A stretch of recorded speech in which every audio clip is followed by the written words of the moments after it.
JBL M3 mini স্পিকারের সহজ একটা আনবক্সিং অ্যান্ড রিভিউ ভিডিও নিয়ে হাজির হলাম আপনাদের সামনে। সস্তায় পয়সা উসুল করার মতো মেটাল বডির একটা কিউট স্পিকার এই JBL M3। বিভিন্ন দোকানে এবং ফুটপাতে এই স্পিকারটাকে আপনারা দেখতে পাবেন।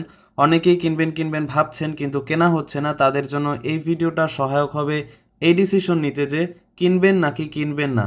এটার আসল দামও বলে দেওয়া হবে এই ভিডিওতে। স্পিকারটা ছোট হলেও সাউন্ড অনেক বড়। স্পিকারের চেয়ে এটার সাউন্ড শুনে বেশি মজা পাবেন, কারণ এটার সাউন্ড খুব ক্লিয়ার অ্যান্ড স্মুথ এবং সবচেয়ে আরামের ব্যাপার হলো এটা খুব হ্যান্ডি। বক্স কন্টেন্টে দুইটা জিনিস আছে, একটা হচ্ছে স্ট্রেপ যেটা দিয়ে আপনি স্পিকারটাকে ঝুলিয়ে রাখতে পারবেন, আরেকটি ছোট একটি চার্জার কেবল আছে যেটি দিয়ে আপনি স্পিকারটাকে চার্জ দিতে পারবেন। তো এই স্পিকার বক্সের মধ্যে কোনো ইউজার ম্যানুয়াল নেই, যেটার দরকারও নেই। তো এই হলো সেই কাঙ্ক্ষিত স্পিকার। এই স্পিকারটার আরও কয়েকটা কালার আছে, তবে আমার কাছে এই কালারটা খুব ভালো লেগেছে। এই স্পিকারটা হচ্ছে মেটাল বডির এবং একপাশে JBL এর ব্র্যান্ডিং করা আছে এবং নিচের দিকে হচ্ছে রাবার, সুইচটা রাবার এবং খুবই হ্যান্ডি একটা স্পিকার। এই স্পিকারটা খুবই হালকা এবং খুব সহজে আপনি পকেটের ভেতর ঢুকিয়ে ফেলতে পারবেন। স্পিকারটার নিচের দিকে শুধু একটা সুইচ এবং তার নিচে চার্জিং পোর্ট দেওয়া আছে। তো স্পিকারটাকে অন করার জন্য সুইচের উপর চাপ দিয়ে 3 সেকেন্ড ধরে রাখতে হবে, তাহলে একটি ইন্ডিকেটর লাইট জ্বলে উঠবে এবং স্পিকারটা অন হয়ে যাবে। স্পিকারটা অন হয়ে গিয়েছে, দেখেন লাইট কিন্তু ইন্ডিকেট করতেছে যে স্পিকারটা এখন অন আছে।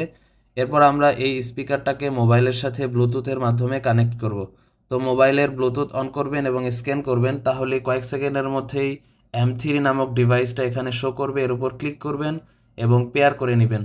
ওকেতে ক্লিক করলে কিন্তু স্পিকারটার সাথে মোবাইলের পেয়ার হয়ে যাবে এবং এখন এই মোবাইলে যে কোনো সাউন্ড যখনই আপনি বাজাবেন তখনই স্পিকারে সেটা বাজবে। তো আমি এখন সাউন্ড টেস্ট করব।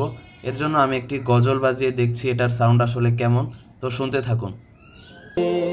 বরই পাতার গরম জলে শুয়াইয়া মশারির তলে বরই রহমান আল্লামাল কুরআন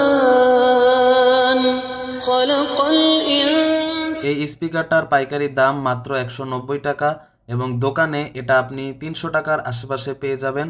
তবে দাম যদি এর চেয়ে বেশি হয় তাহলে এটা লস প্রজেক্ট হবে, আর যদি 300 টাকার আশেপাশে হয় তাহলে এটা আপনি খুব সহজেই এবং নির্দ্বিধায় কিনে নিতে পারেন। খুব ভালো সাউন্ড পাবেন এবং একটু যদি যত্নশীল হন তাহলে এই স্পিকারটা আপনি অনেক দিন ব্যবহার করতে পারবেন। তো দর্শক, আজকের ভিডিওটা এ পর্যন্তই। ভালো থাকবেন। আল্লাহ হাফিজ।